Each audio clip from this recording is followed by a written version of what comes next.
आज जो है मेरे पिता स्वर्गीय श्री रंजीत सिंह बख्शी का 84वां जन्म दिवस है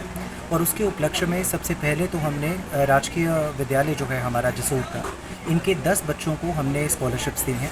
ये स्कॉलरशिप्स हमें देते हुए लगभग 3 साल हो गए हैं और जैसा कि मैंने वहाँ भी कहा, हमें बहुत गर्व होता है इस बात का कि हमारी स्कॉलरशिप्स लेकर कुछ ऐसे बच्चे हैं जो यहाँ से निकल कर स्टेट लेवल के टॉपर्स बने हैं। इसके अतिरिक्त हम लोगों ने महिलाओं को आत्मनिर्भर बनाने की जो एक कवायद चलाई है, उसके अंतर्गत हमने अपना पहला सिलाई कोर्स जो है उसे ख़त्म किया, जिसे 8 लड़कियों ने सक्सेसफुली पूरा किया है। और उनमें से जो टॉप 3 लड़कियां आई हैं, उन लड़कियों को हमने 3 सिलाई मशीनें दी हैं ताकि वो आगे जाकर अपना किसी न किसी तरह का बिज़नेस, कोई व्यापार शुरू कर पाएँ और अपनी ज़िंदगी में आर्थिक तौर पर आत्मनिर्भर रह पाएँ। साथ ही हमारे ब्यूटी पार्लर का ये 5वां बैच जो है हमने इस बार बिठाया है। इसका अर्थ ये भी है कि हम अब तक 10-10 लड़कियों को कोर्स कराते आए हैं, मतलब 50 परिवारों में, 50 बहनों के जीवन में हमने एक नई कार्यशैली, एक नई कुशलता उन्हें सिखाई है, जिससे वो आगे जाकर स्वयं कमा सकती हैं और किसी के ऊपर निर्भर नहीं रहेंगी। आज हमारा ये जो एक आयोजन था, ये जो फंक्शन था, ये सिर्फ महिलाओं पर और बच्चों के ऊपर फोकस नहीं था,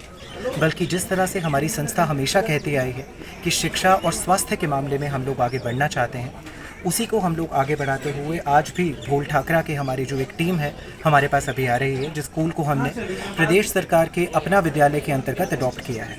उन्हें भी हम तकरीबन 75,000 की अगली किश्त आज देने वाले हैं, जिसका अर्थ ये होगा कि हम अभी तक उस स्कूल के नए भवन के निर्माण में 2 लाख तक का खर्चा कर चुके हैं। और आगे भी हम यही प्रयत्न करते रहेंगे कि शिक्षा के जो मंदिर हैं, पहले भोल ठाकरा और उसके बाद शायद कोई और सरकारी स्कूल,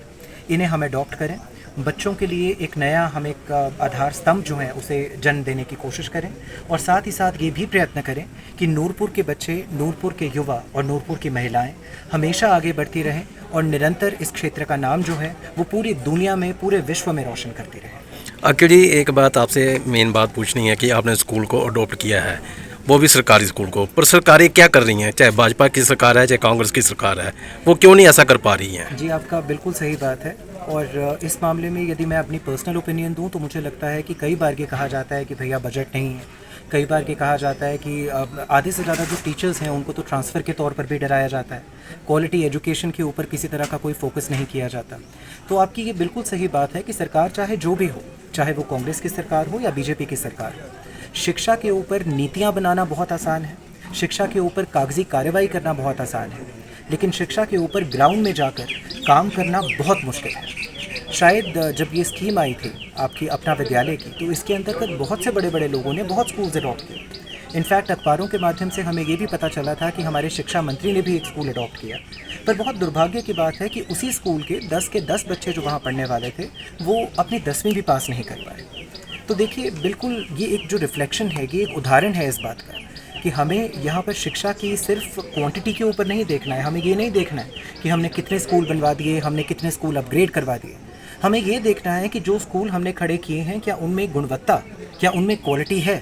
क्या उनमें टीचर्स हैं, क्या उनमें टीचर्स का जो टेन्योर है वो फिक्स्ड है। जब तक टीचर्स को इस डर से नहीं निकाला जाएगा कि आपको जो है, अगर आप हमारे हिसाब से काम नहीं करेंगे तो आपको यहाँ से उठाकर कहीं और फेंक दिया जाएगा, तब तक मुझे लगता है, और इंफ्रास्ट्रक्चर के ऊपर, जब तक एजुकेशन के ऊपर, कंप्यूटर लैब्स के ऊपर इस तरह का किसी भी तरह का ध्यान नहीं दिया जाएगा, तब तक जो है ये प्रॉब्लम्स हमेशा आती रहेंगी। दूसरी बात, आपने स्वास्थ्य के बारे में कहा, एक शिक्षा का होगी, एक स्वास्थ्य हो गया। स्वास्थ्य की जो व्यवस्थाएं हैं वो बिल्कुल ठप पड़ी हुई हैं, हर जगह जहां मर्जी आप जाके देख लो। तो क्या कहना चाहेंगे इसके बारे में? जी, इसमें भी बहुत सारे पहलू हैं और मैं आपकी बात से बिल्कुल सहमत हूँ। स्वास्थ्य की व्यवस्थाएं ठप पड़ी हैं। जितने भी हमारे बड़े बड़े लीडर्स हैं, और मैं सिर्फ नूरपुर क्षेत्र की बात नहीं कर रहा, आप ऑल ओवर द स्टेट देख लीजिए, जो भी हमारे बड़े लीडर्स हैं, क्या आपने आज तक उनमें से किसी भी एक को देखा है अपना इलाज सरकारी अस्पताल में करवाते हुए?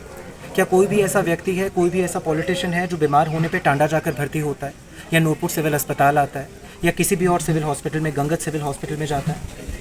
देखिए, अपने इलाज के लिए प्राइवेट संस्थानों को चुनने का मतलब ये है कि आपका खुद का विश्वास भी किसी प्राइवेट संस्थान के ऊपर है,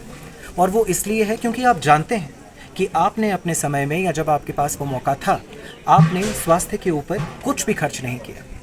तो यहाँ अगर आप नूरपुर की बात कर लें तो नूरपुर का जो हमारा सिविल अस्पताल है, ये कम से कम 5 कॉन्स्टिट्यूएंसीज़ को कैटर करता है। साथ ही साथ यहाँ पर एक मातृ शिशु अस्पताल था जो सिर्फ इस समय एक ढांचा बनकर रह गया।